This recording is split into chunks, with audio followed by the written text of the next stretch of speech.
Olá! Sabe, quando a gente pensa em jejum, a primeira coisa que vem à mente é, bom, ficar sem comer, né? Mas será que é só isso? A verdade é que essa é uma prática espiritual milenar, mas que hoje em dia, nossa, está cheia de confusão em volta. Então, nessa nossa conversa, a gente vai mergulhar a fundo no que as escrituras têm a dizer sobre o verdadeiro propósito e, olha, o poder que o jejum tem. Beleza. Então, para começar, vamos tentar desatar uns nós aí. Porque, sério, existe muita confusão e até uma certa resistência, sabe? Quando o assunto é jejum. Para muita gente, soa como algo, sei lá, meio extremo, talvez até ultrapassado, e vale a pena a gente entender de onde vem essa ideia. E aí vem a pergunta que não quer calar, né? Jejum é só uma dieta religiosa? Especialmente hoje, num mundo que é quase obcecado por dieta, por bem-estar, será que jejuar é só um ritual antigo, quase um detox espiritual com um objetivo meio vago? É que, para muita gente, essa ideia de ficar sem comer soa estranha, quase medieval, sabe? Alguns encaram como uma espécie de barganha com Deus, aquele famoso toma lá da cá. Eu me sacrifico aqui para ganhar alguma coisa ali. Ou então, como uma penitência para pagar por algum erro. Só que essa visão meio que comercial da fé, ela acaba distorcendo, e muito, o verdadeiro sentido do jejum. Bom, agora que a gente já falou dos mitos, que tal a gente deixar eles de lado um pouquinho e ir direto para a fonte? Vamos explorar o que a própria Bíblia ensina. Afinal, qual é o fundamento do jejum? É lá que a gente vai encontrar a resposta. E aqui tem um detalhe que muda tudo. Presta atenção na palavra que Jesus usa. Ele não fala se vocês jejuarem, como se fosse, sabe, uma possibilidade, uma opção. Não. Ele diz quando vocês jejuarem. Isso indica que o jejum era visto como uma prática esperada, natural na vida de quem a seguia. Então, o ponto central é exatamente este. O fundamento do jejum na Bíblia não é uma regra, não é uma obrigação legalista. Pensa nele mais como uma ferramenta, uma disciplina espiritual, sabe, para fortalecer a fé, para buscar direção e principalmente para declarar que a nossa dependência total está em Deus e não na nossa própria força.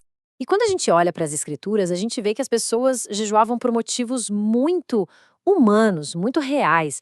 Era um jeito de expressar um arrependimento que vinha lá do fundo da alma, de clamar por justiça no mundo tão quebrado, de interceder por outras pessoas em momentos de crise e, o que é fundamental, era uma forma de silenciar o barulho de fora para conseguir buscar a direção de Deus. Beleza, a teoria é super importante, claro, mas como é que isso funcionava na prática? Vamos dar uma olhada em como essa disciplina foi vivida por algumas figuras-chave da Bíblia. E olha, o maior exemplo de todos vem do próprio Jesus.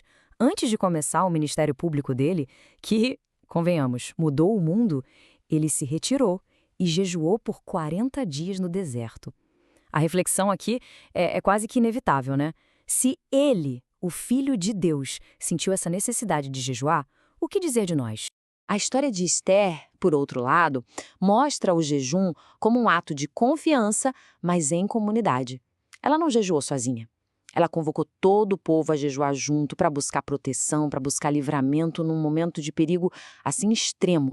E, importante dizer, essa prática não ficou lá no Antigo Testamento, não. A igreja primitiva, os primeiros cristãos, eles jejuavam para, digamos, afinar a sensibilidade espiritual deles, para ouvir com mais clareza a voz do Espírito Santo na hora de tomar decisões cruciais, sabe? Como confirmar chamados ou enviar missionários para longe.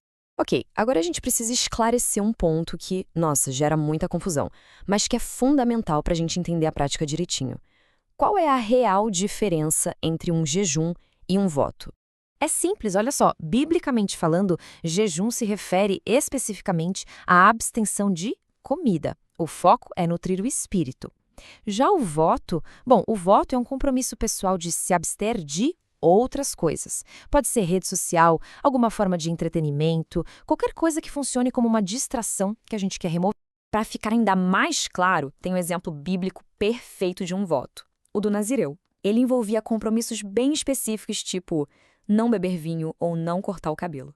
Era um ato de consagração super poderoso, mas percebe, não era um jejum no sentido bíblico, porque a comida não estava envolvida. E tem uma analogia que, olha, ilustra isso de um jeito brilhante. Pensa assim, fazer um voto é como desligar a televisão no meio de uma conversa importante para não ter interrupção, certo? Agora o O jejum é estar tão envolvido, tão absorto naquela conversa, que a gente simplesmente esquece de comer. A comida perde totalmente o foco. Certo. Então, se o jejum não é uma regra, não é uma penitência e muito menos uma barganha, qual é, afinal, o verdadeiro propósito? Agora, a gente vai mergulhar no coração dessa prática. Essa citação aqui ela resume tudo de forma perfeita. O jejum é, na sua essência, um treino para o nosso coração. É o ato de treinar a nós mesmos para desejar a presença e a vontade de Deus com uma intensidade tão grande que ela supera o nosso desejo pelo alimento físico. Eu, particularmente, adoro essa frase. Ela mostra o jejum como um exercício de domínio próprio. É quase como dizer para o nosso corpo: ei, não é você que manda aqui. É uma forma de afirmar que o nosso espírito, guiado por Deus, é quem está no controle. E no final das contas, o que o jejum faz é nos lembrar de uma verdade fundamental, dita pelo próprio Jesus. Ele nos ajuda a experimentar na pele que o nosso sustento de verdade, o mais profundo, não vem só do pão, vem de cada palavra que sai da boca de Deus. Olha, uma forma excelente de entender isso é pensar num rádio. Imagina que a nossa vida espiritual é um rádio. A vida diária, com toda a correria, as preocupações, os desejos, tudo isso cria uma estática danada, um chiado. O jejum, então, funciona como aquele ajuste fino do sintonizador. A gente vai girando o botão, limpando as interferências, até que a frequência de Deus seja ouvida com uma clareza cristalina. Portanto, a grande ideia é essa. O objetivo final não é simplesmente esvaziar o estômago. O verdadeiro objetivo é sintonizar o espírito e alinhar o nosso coração com a frequência de Deus. E, para a gente fechar, fica uma reflexão. Que tipo de estática na nossa vida pode estar impedindo uma audição mais clara? Talvez o jejum seja justamente a ferramenta para a gente descobrir a resposta e, finalmente, encontrar aquele silêncio que a gente tanto precisa para ouvir.